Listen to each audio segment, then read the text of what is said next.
Sentiment vraiment qu'on a, vous me direz si jamais je me trompe, mais c'est qu'en ce moment ça souffle. Ça souffle, il y a de plus en plus de gens qui se convertissent. C'est comme si jamais il y avait un créneau, une opportunité à prendre et qu'il fallait à tout prix la prendre. En tout cas, c'est le sentiment qu'on a eu sur cette année, 2024. Ok, vidéo de fin d'année, sans prétention, sans montage, mais qu'on vous dise ce qu'on aimerait pour vous sur cette chaîne. Donc pour moi, c'est des vidéos qui sont importantes, pour d'abord vous remercier, et puis vous dire que cette chaîne, c'est à vous qu'elle appartient, et promis, à chaque fois, on essaye d'essayer de coller au plus proche de ce que vous voulez. Je me souviens par exemple, en septembre, je reprends ça parce que c'est peut-être la grande chose, la première chose qu'il faut voir. En septembre, on avait fait une vidéo, on avait fait un grand live, d'ailleurs, ça avait cartonné. Qu'est-ce que vous aimeriez voir sur cette chaîne? On avait sous-titré ça, on a été fort, niveau marketing, on avait bien sous-titré.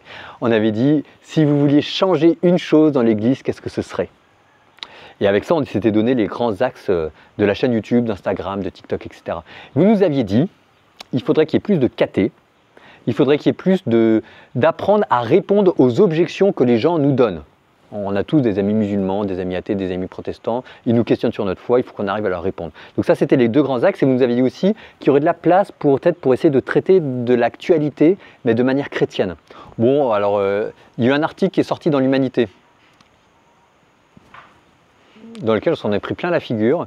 Alors, je sais que l'Humanité, c'est un certain type de journal, et qu'il faut en prendre, il faut en laisser. N'empêche qu'en fait, ça m'a pas mal blessé, toutes les accusations mensongères. Donc là, je vous dis ça. Pourquoi est-ce que je dis ça? On en parle ou on n'en parle pas? Si, on en parle. On en parle parce qu'en fait, on se dit qu'il va peut-être falloir rectifier le tir. Et puis ça rejoint ce qu'on disait sur les médias, sur un certain type de positionnement du catholicisme, parfois trop identitaire, parfois pas assez, et que c'est difficile de trouver le juste milieu. Nous, je pense qu'on l'a trouvé. Je ne suis pas sûr que l'Humanité l'ait vu, mais je pense qu'on l'a trouvé, donc ça fait partie des choses. Je vous dis ça parce que ça va faire partie de nos axes sur la ligne éditoriale, pour qu'on arrive à dire enfin qu'on peut être chrétien sans être un facho, qu'on peut être un chrétien en étant quelqu'un à la fois de rigoureux mais de souple, rigoureux sur des choses quand il faut être ferme, et souple quand il est question de la charité. Il est d'abord question de la charité, et que ici sur cette chaîne on défend un certain type de christianisme, de catholicisme qui est à la fois décomplexé et à la fois on espère moderne et friendly, mais friendly pour des bonnes raisons, parce que la vie est belle, parce que Dieu nous aime, et parce que Dieu n'est pas un petit capot. Donc je dis ça parce qu'on va peut-être essayer de rectifier les choses, et que ça fait aussi un lien à ce que je vous disais sur la manière dont on aimerait qu'il y ait des médias chrétiens qui traitent l'actualité, sans que ce soit récupéré derrière un agenda politique, quel qu'il soit. Il y en a marre. Moi j'ai envie de parler de l'actualité sans avoir d'agenda politique derrière. D'accord? On veut le faire, on le fera, on se prend gentiment la manière de bien faire les choses. Ça, c'est un sujet de préoccupation que j'ai maintenant depuis quand même pas mal de temps. C'est que je pense quand même que dans l'Église en France, chez les chrétiens, il y a un malaise sur la manière dont on traite l'actualité. Toute l'actualité, sociale, culturelle, politique, etc. Mais que c'est difficile d'avoir des médias chrétiens dans lesquels on se retrouve. Il y en a qui existent, j'ose le dire. Je ne suis pas toujours convaincu, et vous non plus, peut-être par leur manière de traiter. On aimerait qu'il y ait un peu plus de ferveur. Un peu plus de ferveur et peut-être aussi parfois un peu moins de militantisme, on a le droit de dire ça? En tout cas, je le dis. Vous savez la différence entre l'apostolat et le militantisme? Le militantisme, c'est quand il y a plus de foi que de charité. L'apostolat, c'est quand la foi est au service de la charité. Le but, c'est pas que les gens deviennent chrétiens. Non. Le but, c'est que les gens aiment Dieu et qu'ils aiment leur prochain. Et c'est pour ça qu'il faut qu'ils deviennent chrétiens. Alors, si jamais je reprends catéchisme, comme vous nous avez demandé, on a fait notre livre « Je crois en Dieu ». Il en est à sa deuxième rupture de stock. On n'arrête pas de progrès. Mission accomplie, les enfants. On continue de faire les vidéos de catéchèse sur YouTube, mais mission accomplie. On continue de creuser le sillon. Ensuite, nous avez demandé...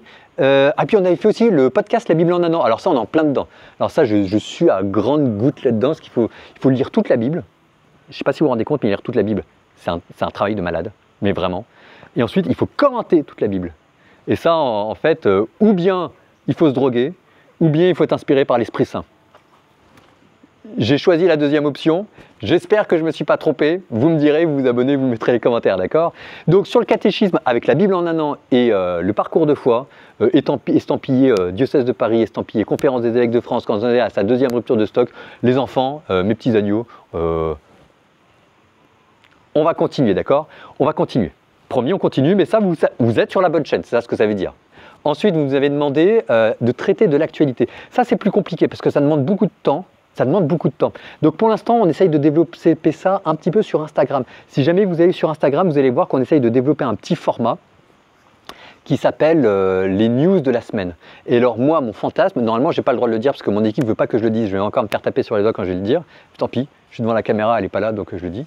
Moi, mon rêve, ce serait à partir de là, de faire des matinales entre 7h et 8h le matin, une fois par semaine, et puis si ça marche un peu plus. Donc ça, c'est les grands thèmes que vous nous avez demandé, et on va les continuer. En parallèle, ça c'est mon petit coup de cœur à moi, parce que je trouvais que, à force de faire des vidéos, bah, parfois on était plutôt à la recherche du nombre de vues ou de devenir un influenceur. Il y avait un côté mondain.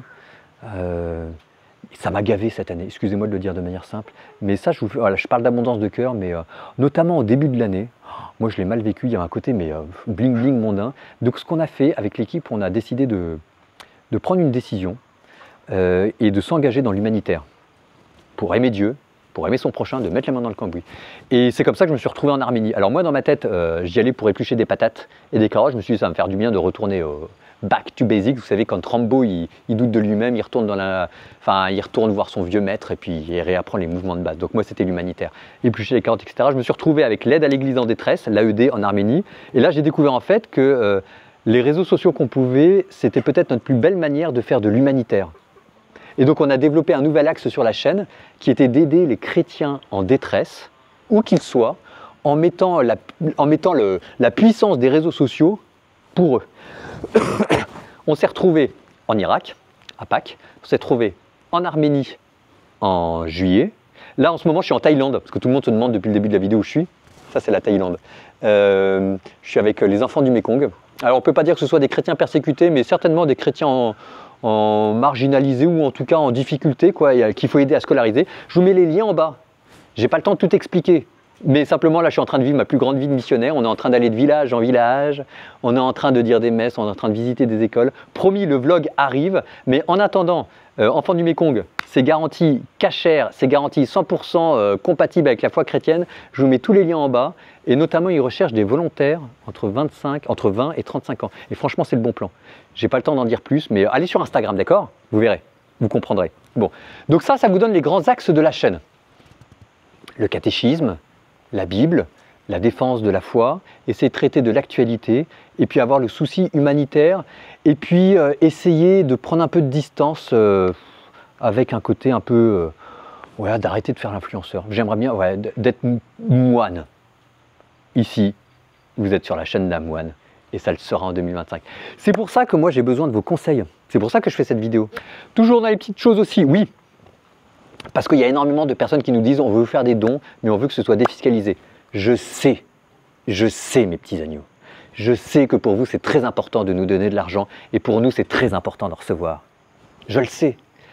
Mais moi je veux faire les choses bien parce que en tant que moine influenceur, je ne suis pas sûr que je sois la première personne à laquelle l'État pense quand il faille défiscaliser. Donc on a voulu bien faire les choses, et on les fait bien. C'est-à-dire qu'on a retoiletté entièrement, pour la énième fois, j'en sais plus, mais les statuts de l'association, pour bien montrer que ce dont on a à cœur, c'est le bien commun, et que on fait les choses, mais c'est vrai. Pourquoi vous êtes en train de râler? C'est quand même vrai. C'est pas le bien commun.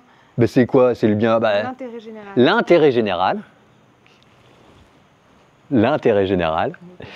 Donc on a retoiletté pour l'énième fois avec les plus grands experts mondiaux qui nous ont dit que nous étions effectivement d'intérêt général.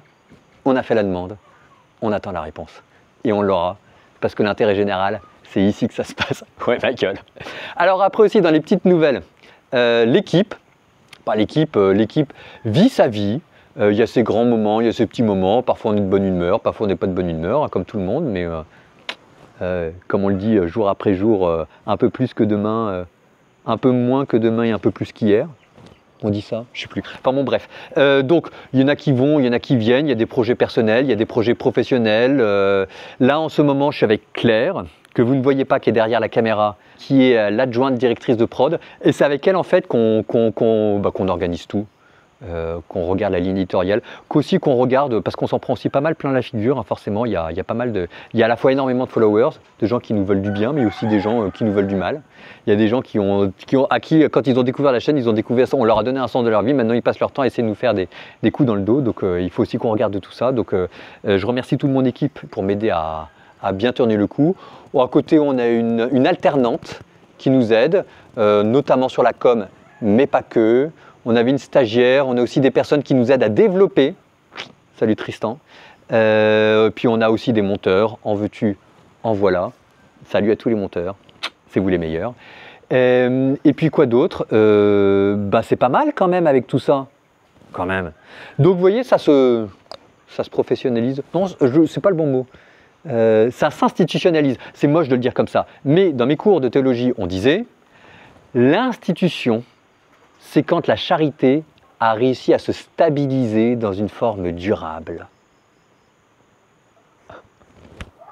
Mais non, mais si! Donc voilà, ça c'est votre chaîne. Le sentiment que j'ai eu sur le premier trimestre de YouTube, c'est qu'on s'est pas mal investi sur d'autres projets, notamment sur Instagram, sur les podcasts, etc. Et qu'on n'a pas eu le temps de creuser comme on voulait encore YouTube. Donc on aimerait vraiment énormément faire des vidéos de plus longues, de 25, 30 minutes. On va essayer d'y aller gentiment. Là, j'aimerais bien qu'on ait une série de documentaires sur Padre Pio, sur la jeunesse du Christ, sur des grands moments de l'histoire de l'Église. Bon, ça part un petit peu dans tous les sens, mais je suis désolé, dans la tête du frère Paul Adrien, les choses aussi partent un petit peu dans tous les sens. Donc c'était ce que je voulais vous dire, avec de la bonne humeur coutumière de cette chaîne, mais pour vous dire qu'on prend soin de vous, que vous prenez beaucoup de place en fait dans nos cœurs, vous ne le voyez pas, mais souvent sur Instagram, je fais des chapelets le soir à vos intentions. Abonnez-vous sur Instagram. On vous remercie parce que sans vous, je le redis encore, mais cette chaîne n'existerait pas. Et du plus profond du cœur, merci pour ce que vous êtes. Pour ceux que ça intéresse, peut-être pas grand monde, mais je le dis quand même. En tout cas, ça intéressera ma famille. Moi, je pète la forme. Je vis ma plus belle vie. Je suis épuisé, mais je pense que je suis né, j'étais déjà fatigué. Je suis épuisé pour de bonnes raisons. C'est-à-dire là, ça marche. On a, comme tout le monde, on a un ou deux petits soucis, mais là, ça marche. Je vous dis, moi, ma grande fierté, ma grande joie de cette année, c'était de pouvoir partir avec l'AED, pouvoir partir avec Enfants du Mékong. Ça, j'y crois énormément. Et puis, le meilleur est encore à venir. Vous voyez que cette chaîne, ça continue de partir dans tous les sens. Et encore, je ne vous ai pas dit la moitié des projets, mais il faut que j'en garde aussi pour les autres années. Allez, quelques-uns quand même. On aimerait faire une Bible annotée. Non, il faut que je me teste parce qu'après, on va me piquer les idées. On va s'arrêter là, les enfants. L'amour vaincra.